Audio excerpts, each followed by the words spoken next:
இந்த பொண்ணு வீட்டுல தனியா இருக்கும்போது வீட்டுக்குள்ள திருடனுங்க வந்துடுறானுங்க. அவளுங்க 2 பேரையும் இவ பார்த்ததுமே கண்ணு தெரியாத மாதிரி நடிக்க ஆரம்பிச்சிடுறா. ஏன்னா இவனுங்களை இவ பார்த்துட்டான்னு அவனுங்களுக்கு தெரிஞ்சதுன்னா அவ்வளவுதான், பெரிய பிரச்சனையாயிரும் அப்படின்றதுனால கண்ணு தெரியாத மாதிரி நடிக்க ஆரம்பிக்கிறா.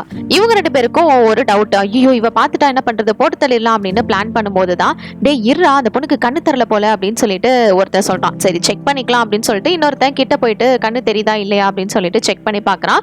அந்த பொண்ணுக்கு கண்ணு தெரியல. டே கண்ணு தெரியலடா, ஒன்றும் பெருசா பிரச்சனை இல்லை அப்படின்னு சொல்லிட்டு இவனுங்க மூஞ்சில போட்டிருக்கிற அந்த முகமுடியெல்லாம் எடுத்துடுறானுங்க. சரி இவளுக்கு கண்ணு தெரியல, நம்ம ஃப்ரீயா திருடலாம் அப்படின்னு சொல்லிட்டு எல்லாத்தையும் திருடிட்டு இருக்கிறானுங்க. அப்ப இந்த பொண்ணு என்ன பண்றானா, போலீஸ்க்கு வந்து கால் பண்றா. இவ கால் பண்றத பார்த்த ஒருத்தவன், டே யாருக்குடா கால் பண்றா பாரு அப்படின்னு வந்து பாத்துட்டு இருக்க. இவனுங்களும் ஐயோ பயந்து போய் என்னடா அப்படின்னு பாத்துட்டு இருக்கும்போது இவ வந்து பீஸா வேணும் அப்படின்ற மாதிரி வந்து ஆர்டர் பண்றா. இதை பார்த்ததும் பீஸா வேண்டா அப்படின்ற மாதிரி இவன் சொல்லிடுறான். போலீஸும் வந்து கரெக்டா கண்டுபிடிச்சிடுறாங்க. இவ்வளவு அட்ரஸ் எல்லாத்தையும் கொடுத்துடுறா. சீக்கிரம் வாங்க அப்படின்னு போனை கட் பண்ணிடுறா.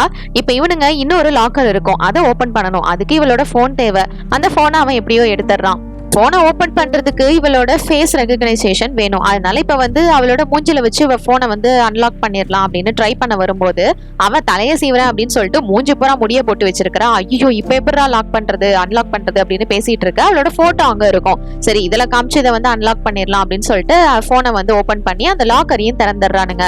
இதுக்குள்ள இருந்து எல்லாத்தையும் எடுத்துட்டு எப்படியோ எங்கேயும் எஸ்கேப் ஆயிடலாம், எல்லாம் கிடைச்சிருச்சு அப்படின்னு சொல்லிட்டு அவனுங்க பாத்துட்டு இருக்கும்போது போலீஸ் வரதுக்கு இன்னும் டைம் ஆகும் போல. அதனால அது வரைக்கும் இவ டைவர்ட் பண்ணி ஆகணும். அதனால அவ போட்டிருந்த டவலை கீழே கழட்டி விட்டுட்டு இவனுங்க 2 பேத்தையுமே வந்து டைவர்ட் பண்றா. இதை பார்த்துட்டே இருந்த அவனுங்க இவ வந்து போற இடத்துக்கு, டேய் நம்மளும் போயிட்டு சும்மா ஷோ பார்த்துட்டு வரலாம் அப்படின்னு ஒருத்தர் சொல்ல, டே வாடா ஒழுங்கா வேலையை முடிச்சுட்டீங்க இந்த கிளம்பலாம் அப்படின்னு இன்னொருத்தர் சொல்றான். டே விளையாடாதடா வாடா சும்மா அப்படின்னு சொல்லிட்டு இவன் வந்து முதல்ல போறான். போனா இவளுக்கு தான் கண்ணு தெரியுமே, அதனால அவனை வந்து அந்த இடத்துல அடிச்சு நாக் அவுட் பண்றான். இந்த நேரத்துல இவனுக்கு உண்மையும் தெரிஞ்சிருது.